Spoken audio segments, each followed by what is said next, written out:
Now, despite the major difference between the Boss RC-505 and the Boss RC-300 being the amount of tracks that the loop pedal actually has, there are a variety of additional factors that determine which loop pedal is more applicable for a certain situation. And I want to talk about some of them in today's video.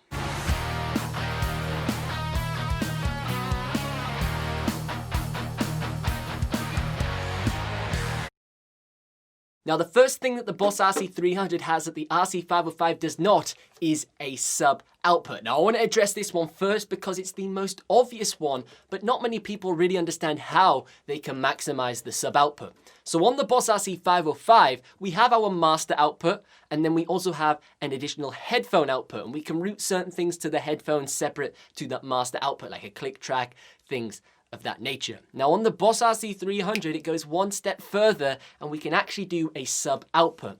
Now mix engineers in the venue absolutely love you when you rack up with the Boss RC-300 and you provide them with a sub out. And what this means is we can separate the output audio of our loop tracks, so when the loops are playing back, we can give them that on a separate cable to the actual output of our guitar or our vocals being inputted into the loop pedal, for example, which gives them a load more variety that they can do when they are mixing your performance. It's a very mix engineer friendly loop station. Now, the best thing about the Boss RC-300 compared to the Boss RC-505 is the fact this loop station can do loop fade-ins and fade-outs. Now, you may be thinking, Ben, the Boss RC-505 can also do loop fade-ins and fade-outs. What are you talking about? You've got no idea what you're talking about, Ben. But that's correct.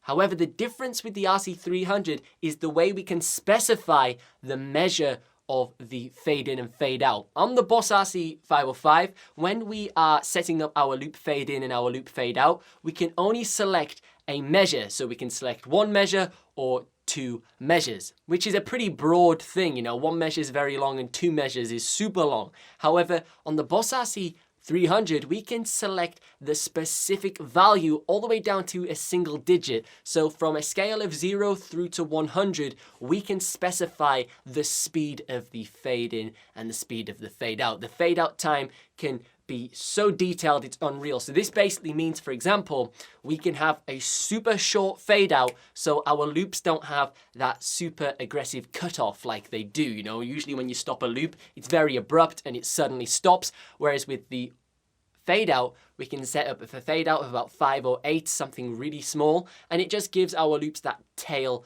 off when we actually stop the loop pedal. If you want to learn how to set these up, you can learn about that in my Boss RC-300 Ultimate Guide, link in the description. Now, if you want to learn more about the Boss RC-505 or the Boss RC-300, then be sure to check out my Ultimate Guides using the link in the description down below. These courses have got both over 55 videos each. We talk about basically every single setting on board the looper pedals, and so far they have been received greatly by you guys here on YouTube. I've had 5-star reviews on the Boss RC-505 course, which has been absolutely insane. So thank you very much. If you want to learn more about your looper pedal, then check out that link in the description down below. Now, the third and final major difference that I want to address in today's video is the fact that we can set up 2 of these with the Boss RC-300. On the Boss RC-300, we have the option to set up 2 external foot switches or even 2 external expression pedals if you want to be fancy and run 3 expression pedals with the Boss RC-300, because obviously we have the built-in one, then you can run 2 expression ones. Pretty unique situation, but the option's there if you wish to. Now, I really love the fact we can do this on the Boss RC-300 because it means we can scatter a few of these around the stage to control our loop pedal from an external location, and it helps us really diversify our performance. Now, I really wish the Boss RC-505 allowed you to set up 2 external foot switches, because on that pedal we can set up 16 controller assigns. However, on the Boss RC-300, we can only set up 8 controller assigns. So it seems almost a bit of a waste having so many on the Boss RC-505 and not being able to fully maximize them with a nice simple external foot switch and having to dive into the realms of MIDI to fully use those functions. Now, don't forget to check out those links in the description down below for my ultimate guide if you want to learn more about using your loop station. If you've enjoyed today's video, be sure to give it a thumbs up and also consider subscribing, because we're going to be doing a full comparison between the Boss RC-505 and the Boss RC-300 in just a few weeks' time. So turn that notification bell to on so you don't miss that video when I upload it. But as always, thank you so much for watching. I've been Ben Rowlands, and I will see you in the next one.